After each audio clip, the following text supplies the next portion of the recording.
Hello दोस्तों, मैं शबो खान आपका आपके अपने चैनल हिंदी क्लासेस में स्वागत और अभिनंदन करती हूं और आशा करती हूं आप सभी बहुत अच्छे होंगे और अपनी पढ़ाई सुचारू रूप से कर रहे होंगे। जैसा कि आप सभी स्क्रीन पर देख रहे होंगे, आज मैं आपके लिए हिंदी साहित्य की प्रश्नोत्तर सीरीज़ जो है दूसरी लेकर आई हूँ। इससे पहले मैं एक पहली सीरीज करा चुकी हूँ और अगर वो आपने नहीं देखी है तो चैनल के प्लेलिस्ट में जाएँ और उसे भी देखें। और अगर आप चैनल पर नए हैं तो साइड में बने बेल आइकन को प्रेस कर लें ताकि आगे आने वाली सभी वीडियोस आप तक पहुंचे। चैनल को सब्सक्राइब करें, चैनल को ज़्यादा से ज़्यादा शेयर करें और वीडियो को लाइक ज़रूर करें और अपने महत्वपूर्ण सुझाव भी कमेंट बॉक्स में ज़रूर शेयर करें। चलिए आगे बढ़ते हैं। हमारा पहला प्रश्न है, शिव सिंह सेंगर द्वारा इतिहास लेखन की कौन सी पद्धति को अपनाया गया है? पहला ऑप्शन है कालानुक्रमी पद्धति, वर्णानुक्रमी पद्धति, विधेयवादी पद्धति, वैज्ञानिक पद्धति। तो आप इसके ऑप्शन चूज कर लें। तो शिव सिंह सेंगर द्वारा इतिहास लेखन की कौन सी पद्धति अपनाई गई है? वर्णानुक्रमी पद्धति को अपनाया गया है। कौन सी पद्धति अपनाई गई है? वर्णानुक्रमी पद्धति। कालानुक्रमी पद्धति ग्रियर्सन ने अपनाई है और विधेयवादी पद्धति शुक्ल द्वारा अपनाई गई है।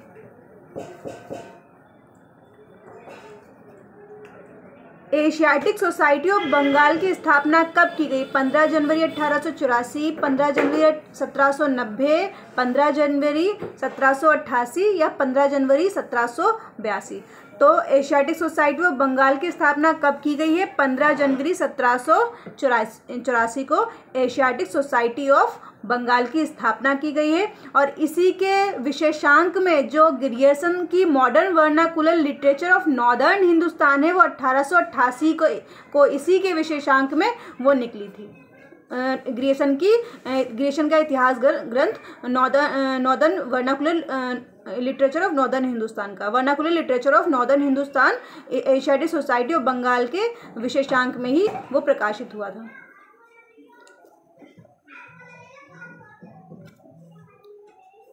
यद्यपि मैं उर्दू का बहुत बड़ा पक्षपाती हूँ, लेकिन हिंदी को बोली या विभाषा कहना उचित नहीं है।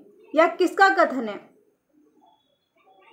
Grierson, Nalin विलोचन Sharma, William Jones, गारसादा तासी। तो यह किसका कथन है? गारसादा तासी जी का कथन है कि यद्यपि मैं उर्दू का बहुत बड़ा पक्षपाती हूँ, लेकिन हिंदी को बोली या विभाषा कहना उचित नहीं है। किसका कथन है? गारसादा तासी जी का कथन है। आगे बढ़ते हैं।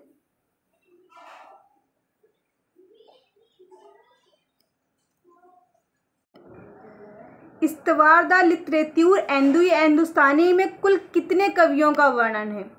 72 कवियों का वर्णन है, 666 कवियों का वर्णन है या 738 कवियों का वर्णन है या 700 कवियों का वर्णन है? तो इस्तवार द लिटरेच्यूर एंदुई हिंदुस्तानी में कुल 738 कवियों का वर्णन है, जिसमें टोटल 666 जो हैं वो किसके कवि हैं? उर्दू के कवि हैं और 72 जो कवि हैं वो हिंदी के कवि हैं। तो टोटल कवि इसमें 738, जिसमें 666 उर्दू के कवि हैं और 72 जो हैं वो ये हिंदी के कवि हैं।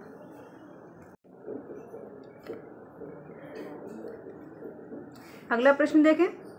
आदिकाल को चारण काल किसने कहा? गारसादा तासी ने, शुक्ल ने, ग्रियर्सन ने, गणपति ने। आदिकाल को चारण काल किसने कहा है? ग्रियर्सन ने। और संधि और चारण काल किसने बोला है? रामकुमार वर्मा जी ने आदिकाल को। अगला प्रश्न देखें। शुक्ल ने वीर गाथा नामकरण के लिए कुल कितनी पुस्तकों की मदद ली? 12 पुस्तकों की, 15 पुस्तकों की, 18 की, 10 की। तो शुक्ल ने वीर गाथा काल नामकरण के लिए कुल कितनी पुस्तकों की मदद ली है? 12 पुस्तकों की मदद ली है, जिसमें 4 जो थे वो अपभ्रंश की रचनाएं थी और जो 8 रचनाएं थी वो देशी भाषा से संबंधित थी।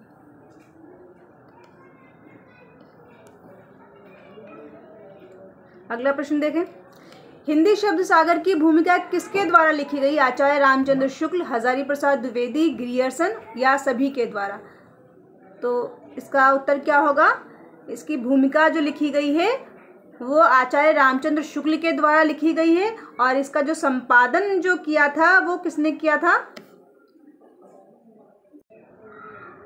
वो श्याम सुंदर दास के द्वारा किया गया है। अगला प्रश्न देखें।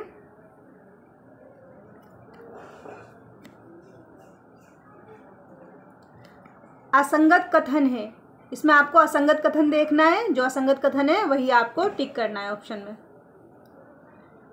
The modern vernacular literature of northern Hindustan 1888, इसमें एक साइड क्या है पुस्तक है और दूसरा क्या है उनका सन है। जो आपको इनका सन जो गलत होगा आपको वही चूज करना है। असंगत कथन मतलब जो गलत कथन है वही आपको इसमें से चूज करना है।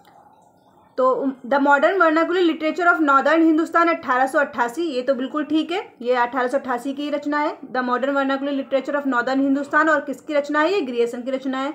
शिव सिंह सरोज, शिव सिंह सेंगर की रचना है, 1883 की रचना है, ये भी बिल्कुल ठीक है, ये भी बिल्कुल ठीक है। इस्तवार द लिटरेटिव एंड हिंदुस्तानी, ये किसकी रचना है, गारसा तासी जी की रचना है, और 1871 की रचना है, ये भी बिल्कुल ठीक है। तो बचा एक ऑप्शन हिंदी नवरत्न, इसका मतलब ये गलत हो। अब अगर ये गलत है तो हमें ये पता करना पड़ेगा कि ये इसका सन क्या है। तो हिंदी नवरत्न जो जिसका सन जो इसका है वो क्या है, 1910, इसका सन जो है वो है 1910 का काल है इसका, ठीक है, हिंदी नवरत्न का काल जो है। आगे देखें। आचार्य शुक्ल द्वारा अपने साहित्य ग्रंथ हिंदी साहित्य का इतिहास में स्रोत के रूप में अपभ्रंश साहित्य की कितनी पुस्तकों को शामिल किया गया। अगर आप ध्यान से वीडियो देख रहे होंगे, इससे पहले मैंने 2-3 प्रश्नों से पहले मैंने आपको इसका उत्तर बता चुकी हूँ। अगर आपने ध्यान से देखा होगा तो आप इजीली उसका आंसर दे लेंगे।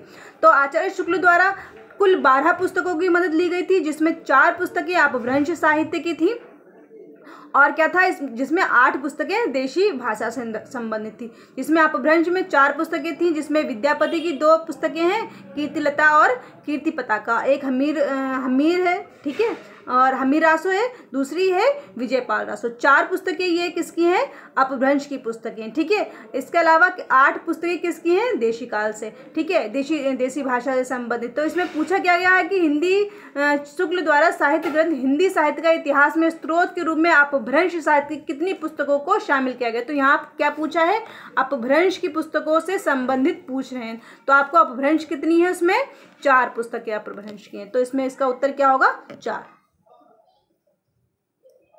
शुक्ल द्वारा इनमें से किस पुस्तक को वीर काव्य से संबंधित नहीं माना गया है।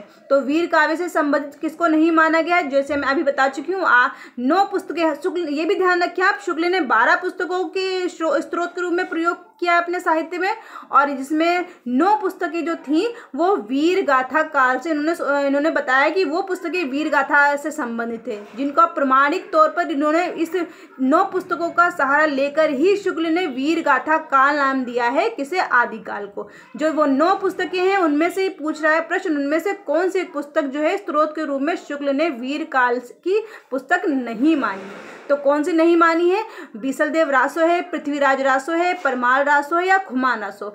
तो ये तीनों ही पुस्तकें क्या हैं, ये तीनों ही पुस्तकें क्या हैं, वीर काल की हैं, ठीक है, वीर काव्य की हैं पुस्तकें। बट बीसलदेव रासो क्या है, ये नहीं है। तो इसका उत्तर क्या हुआ, बीसलदेव रासो। अगला प्रश्न देखें।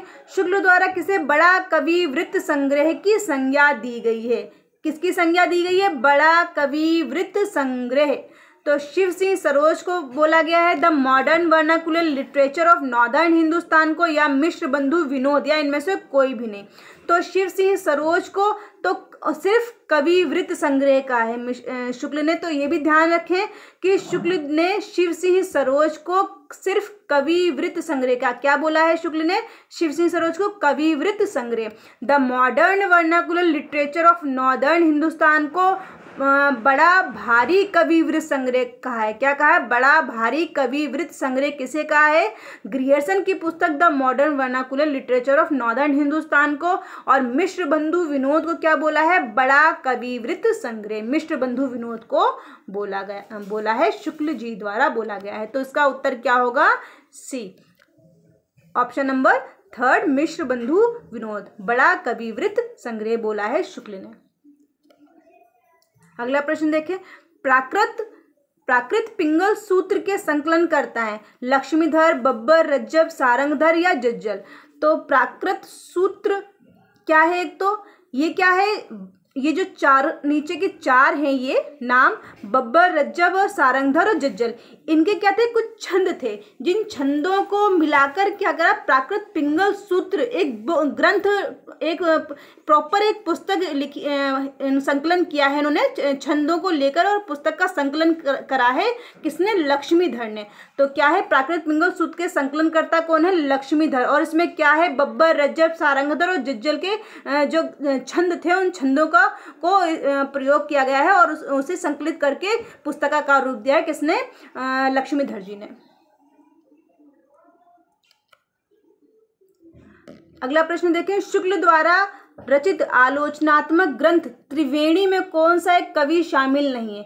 तो एक तो पहला प्रश्न ये बन सकता है कि त्रिवेणी किसकी रचना है, या त्रिवेणी का जो मतलब त्रिवेणी किसकी रचना है, और त्रिवेणी मतलब किस विधा क्या है त्रिवेणी की, और इसमें एक कौन सा कवि सम्मिलित नहीं है। इसके 3 प्रश्न इससे बन सकते हैं।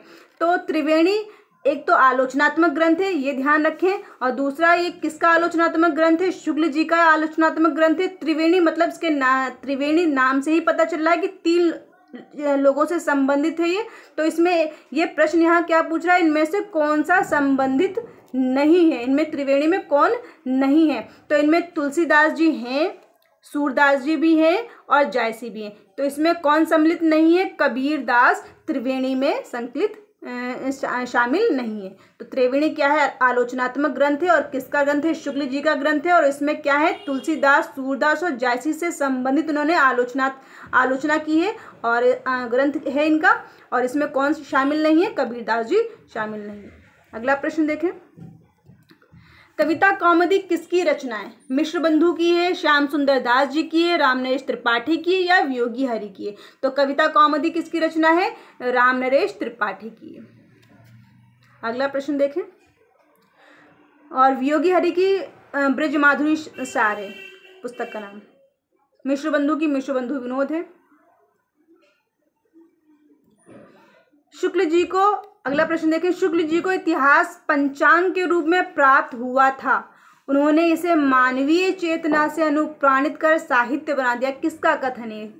नामवर सिंह का, गणपति का, श्याम सुंदर दास जी का, हजारी प्रसाद द्विवेदी जी का? तो ये किसका कथन है?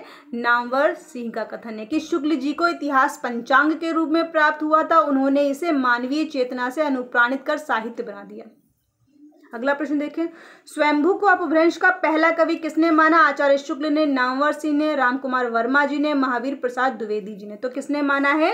रामकुमार वर्मा जी ने क्या माना है? रामकुमार वर्मा जी ने स्वयंभू को अपभ्रंश का पहला कवि माना है।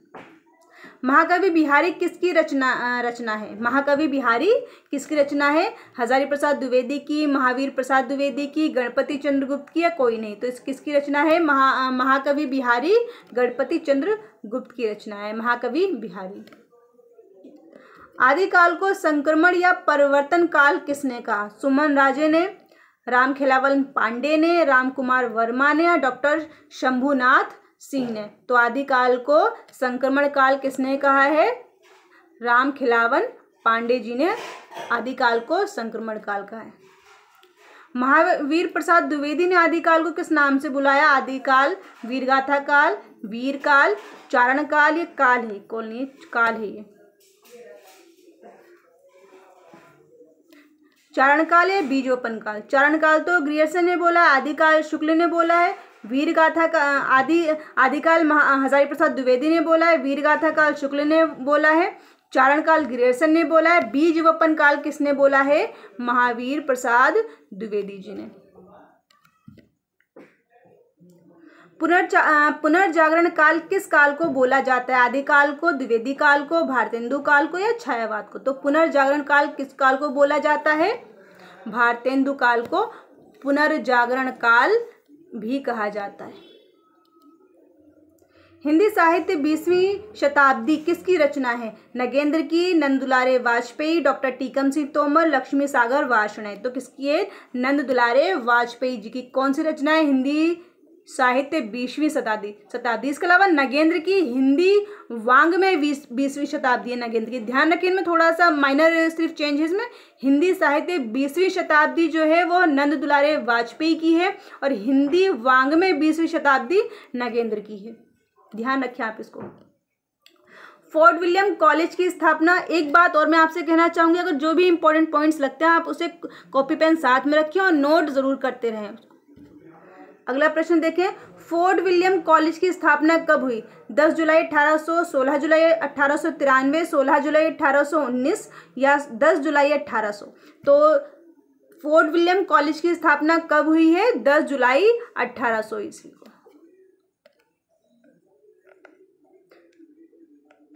सदल मिश्र और लल्लू लाल जी, इंशाल्लाह खां, ये फोर्ट विलियम से ही संबंधित थे। फोर्ट विलियम कॉलेज में कौन सा भाषा मुंशी के पद पर नहीं थे? लल्लू लाल और मुंशी के पद पर थे, सॉरी, लल्लू लाल और सदल मिश्र। फोर्ट विलियम कॉलेज में कौन भाषा मुंशी के पद पर थे? लल्लू लाल और सदल मिश्र, यही इसका आंसर है, पहला ही। लल्लू लाल और सदल मिश्र भाषा मुंशी के पद पर थे। नागरिक प्रचारिणी सभा के संस्थापक में कौन शामिल नहीं है? नागरिक प्रचारिणी सभा में कौन शामिल नहीं? एक तो नागरिक प्रचारिणी सभा संस्था है और एक नागरिक प्रचारिणी सभा पत्रिका भी है। इन दोनों चीज़ों में बहुत मिस्टेक होती है, कन्फ्यूजन होता है, इसलिए इन दोनों को ध्यान रखें। नागरिक प्रचारिणी जो सभा थी वो 1893 में इसका, देखिए अगला प्रश्न देखें, फोर्ट विलियम कॉलेज में कौन सा भाषा मुंशी के पद पर कौन थे? तो लल्लू लाल और सदल मिश्र जी थे भाषा मुंशी के पद पर। अगला प्रश्न देखें, नागरिक प्रचारिणी सभा के संस्थापक में कौन शामिल नहीं है? शिव कुमार सिंह, राम नारायण मिश्र, श्याम सुंदर दास। तो इनमें कौन शामिल नहीं है? श्याम सुंदर दास, ये तीनों शामिल हैं इसमें। शिव कुमार सिंह, राम नारायण मिश्र और श्याम सुंदर दास इसके संस्थापक में थे और राधा कृष्ण दास इसके क्या थे? अध्यक्ष थे। साहित्य अकादमी की स्थापना कब हुई? 12 मार्च 1954, 12 मार्च 1960, 12 मार्च 1952, 12 मार्च 1951। तो साहित्य अकादमी की स्थापना कब हुई? 12 मार्च 1954। तो आज के लिए बस इतना ही था और अगली वीडियो में फिर जल्दी ही मिलेंगे। अगली वीडियो के इंतज़ार में रहिए और चैनल वीडियो के अंत तक बने रहने के लिए धन्यवाद। चैनल को ज़्यादा से ज़्यादा शेयर करें, वीडियो को लाइक करें, चैनल को सब्सक्राइब करें, शेयर करें और ऐसे ही हमसे बने रहें चैनल पर और ज़्यादा से ज़्यादा लोगों तक इसे वीडियो को पहुंचाएं। और मिलते हैं अगली वीडियो में। धन्यवाद।